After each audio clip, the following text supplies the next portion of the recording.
Okay, listen up. The Landry expansion, while being cool and filled with new content, is a bit overwhelming and there are a lot of new things introduced that probably make no sense to you.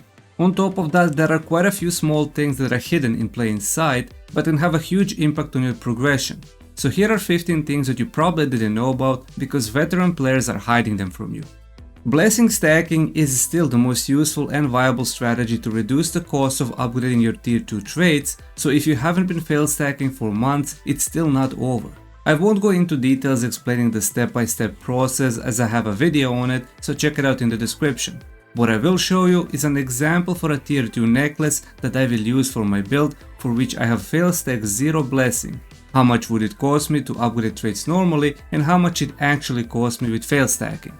Let's do some math first. I need to fail stack 4160 blessing on an epic tier 1 necklace by using rare tier 1 necklaces that cost 10 lucent, which is the minimum price they sell for. Failing to upgrade with rare tier 1 gives 40 blessing, and if we divide 4160 by 40, we get 104, which is the amount of blue tier 1 necklaces that I need to buy.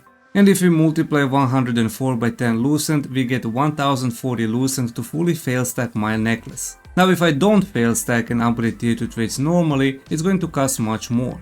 On the necklace I need 3 times skill damage boost, which is 2400 for 3, buff duration, which is 1800 for 3, and max health, which is 1800 lucent for 3, making it overall around 6000 lucent to fully trade my tier 2 necklace. Fail stacking saves me over 4500 lucent.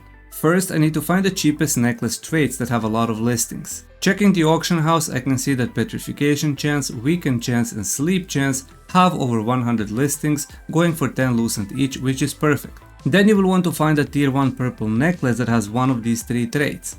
Under Craft, I can see that Wrapped Coin Necklace has a Petrification Chance. I don't have it, so I'm going to buy this necklace with a Petrification Chance for 20 lucent, as this will be my main fail stacking necklace. If you have Fighting Spirit tokens, you can craft it as well. Next, I bought the blue necklace extracts and went ham with fail stacking. After I got unlucky and upgraded Petrification Chance, I used trade conversion to get a random trait, then a guaranteed trade conversion to get Petrification Chance back. This is going to potentially waste some of your trade conversion stones, but there isn't really anything else you should be using them anyways. After I got to 4160 blessing, I upgraded all 3 full traits with purple extracts, then I transferred my main tier 1 necklace into a fail stack necklace, which gave me 1320 blessing, putting it on 5480.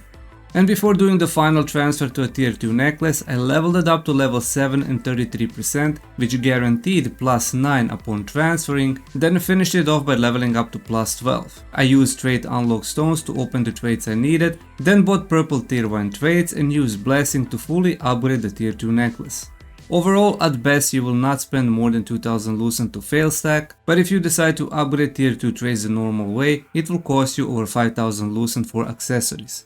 Speaking of leveling up gear, tier 2 requires a lot of growth stones to reach plus 9 to plus 12, let alone if you are leveling it from 0 to plus 12. If you haven't been saving up and stacking growth stones over the last 4 months, you probably struggle with upgrading your gear to plus 12. While there are various ways of obtaining some growth stones like an ornate coin shop, battle pass reward, resistance emblem merchant, these definitely won't be enough. The most consistent way of getting them is by crafting. To craft precious growth stones, you need precious magic powder, precious ores, and precious polished crystals. The biggest bottleneck for crafting will be magic powder, which can be obtained very consistently by dissolving gear. The most efficient way is this. If you grab any blue tier 1 piece, for example these gloves, and try to dissolve them, you get 0 to 1 precious powders and 10 guaranteed blue powders, which you can convert at a crafter in a 5 to 1 ratio, so this means you have a chance to get 2 to 3 precious powders. But it gets better. If you have multiple of the same blue tier item like I have gloves, you can unlock traits and fully upgrade them on the gloves. If you don't have spare, you can buy extracts for 10 lucent each, spending at the max 80 lucent. Now when you try to dissolve that fully traded blue gear item, you get guaranteed 45 precious powders. You can even go a step further if you have extra blue growth stones, leveling it up to plus 9, which will guarantee around 100 precious powders, but at the cost of around 30 precious growth stones, as you need around 150 blue ones to get plus 9. So overall, at a small cost of 80 lucent, 30 precious growth stones and some solant, you can get 70 precious powders, which lets you craft 70 precious growth stones. You decide if that is worth it for you. Synch system is a new and unique way of helping you with the build versatility without having to spend the resources on leveling and upgrading multiple gear sets. The way it works is simple. You put one of your plus 12 gear items and unlock a slot to sync a second gear piece. The second gear item will now also become plus 12, and you have only spent 150 growth stones and 8 million solant. The best thing is that you can take out the second gear item and put something else, because that second item doesn't actually level to plus 12. It is only plus 12 while you have a main gear piece which is leveled normally to plus 12 synced with the second one. As soon as you take it out of the sync slot, it goes back to plus 0. But here's a cool trick. You can use this on weapon and rings to get your second weapon and second ring for the main build on plus 12 without spending hundreds of growth stones getting it to plus 12 normally. All you need is to level your main tier 2 weapon to plus 12, put it in main sync slot, open the second slot and put your offhand weapon in the slot, and now you have both your main weapons at plus 12. It also works exactly the same with the rings. You can also freely transfer blessing and upgrade traits while it is inside the sync slot. There are no restrictions. As you can see, my ring is plus 6 normally, but if I put it in the sync slot, it becomes plus 12. When using daily contracts, you should always take them from the contract manager Smith. The most important thing is that you should always refresh the shop after accepting only one contract, as this will maximize the chances of getting the tier 2 pouches, which contain all the gear that isn't currently available. It has a low drop rate, but you never know. Other than pouches, you can prioritize ore, as this is needed to unlock masteries, or polish crystals, as this is needed for crafting growth stones. If you don't care about the rewards and want to be as fast and as efficient, then the 5 best contracts are collecting leather in Crimson Manor, collecting leather in Berkant Manor, collecting leather in Black Anvil, interact with Barrel in Black Anvil, and collect gatherables in either Crimson Manor or Berkant Manor. Both of these work. In the background, I was showing you a time lapse with a stopwatch to see how fast the route actually is. On the topic of contracts, something very simple but yet so many people are forgetting about is that you should dissolve your tier 1 allied resistance scrolls, as you will gain the scrolls needed to craft tier 2 allied resistance scrolls. But it is recommended to do it, as the tier 2 quests are very easy and very fast, and tier 2 pouches can get you some very nice and expensive gear that you can use or sell for lucent. You can craft them at this NPC. And also don't forget to buy them from the Sundries merchant every week, and always select tier 2 ones from the box. If you always have a full rune inventory and it becomes very hard to manage and find the runes that you want to use and know which runes actually have leveled up, then you need to start using a rune filter. Simply open the rune book and click on this icon. Inside here, take the ones that you need and the ones that you use, and after you hit apply, the mess that existed before is cleaned up, and it looks very easy to manage and find the runes that you need, while the rest you can simply dissolve. If you're all about the efficiency and maximizing weapon XP while having a chance to tier 2 drops, then burning your abyssal tokens should be done in Berkant Manor. The reason is very simple. Mobs consume way less tokens while giving almost identical weapon experience as Abomination Farm. Despite tier 2 drops being very rare, and so far I only had one tier 2 drop after burning around 100k tokens, it leveled up my weapon mastery crazy fast. On top of that, contracts are also done very fast, as most of them are super easy. Find a good spot where a lot of mobs can spawn, pop the food buff, and in about 1 hour you can very easily burn 30 to 40,000 tokens. And the best food to use is apricot pie, which gives you 50% solant bonus and 50% weapon mastery bonus. You can find the recipe in the cooking class right here by interacting with this poster, then simply go to the oven and craft it. On the topic of weapon mastery, there is a very easy and simple way of unlocking either level 390 or level 520 for the overall mastery level. This overall mastery level is the accumulation of all of your weapon mastery levels. To quickly get to 390 or 520 when using the level up feature, do not put experience into your 2 main weapons, as the amount of experience needed to level at higher levels is much higher than on the lower ones. As you can see, my spear and daggers are both 120 level. If I was to use all of the available mastery experience, I can only gain about 5 levels. But if I use all of that available experience into Sword, which is level 0, I can get almost 30 levels and my overall mastery level jumps from 430 to 457. It's somewhat important to have your overall mastery level high, as you can unlock powerful passives at 520, 650 and 780 levels. Burn tokens with your 2 main weapons and use all the mastery experience that you gain to level up your lower weapons first. For the people that like to gamble with the resources, the best way to make Lucent is great success crafting. But this is only possible if you have stacked enough enchanted ink. The process is very simple.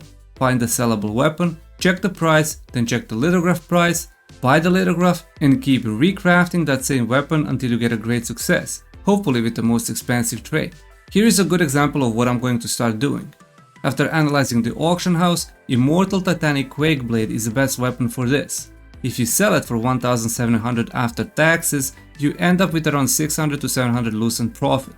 If you want higher profit margins, find more valuable items, but keep in mind that this requires a very high amount of Gamba RNG and only works until you run out of enchanted ink, because then you're not going to be able to make lithographs. Talandra expansion brought out some nice combat changes and some improvements to targeting. The best one that I was really excited for was the ignore friendly target option. What this does is that it prevents you from selecting friendly targets. As a Spear Dagger player, how many times have you tried using your Gale Rush on a boss, but your character dashed on a tank and didn't apply the attack speed bonus? For me, this was happening way too often and there was no way to actually fix it. Until now. Even in PvP when I use Gale Rush, this happens, so I would randomly dash onto a friendly target. What you need to do is first go into the settings, then gameplay, then target and tick ignore select friendly target toggle. Then go into the shortcuts under features tab, bind any key to ignore select friendly target. This keybind will allow you to toggle this on and off, so you can use it whenever you want. And to know if it's activated or not, just look at your cursor. If it's yellow, then it's deactivated, and when it's orange with a crosshair icon, then it is active, and as you can see, you cannot select friendly targets anymore. You probably knew about this, but I'll mention it anyway. You can have 6 different food buffs or potions active at the same time. Each food item has its own icon indicating which type it is. There is attack, defense, HP recovery, mana recovery, utility and miscellaneous. Attack and defense cannot be stacked, so only one can be active at a time. To demonstrate, I'm going to activate 6 different food buffs: attack, HP, mana, utility, miscellaneous and mana potion. Under the health bar, you can see all 6 active buffs. If you're a fisherman, you probably did notice that there is a new rod called the Luminous Dreamcaster. It is by far the best fishing rod in the game and it requires quite a significant amount of resources to craft, but most importantly 15 Dream Jades. These Dream Jades, to my current knowledge, can only be obtained in one very specific place, and that place is called Hall of Illusion, aka Solo Dungeons. When you defeat the first boss, do not interact with the picture, but interact with this thing. It will teleport you to an area where there is a pool of water.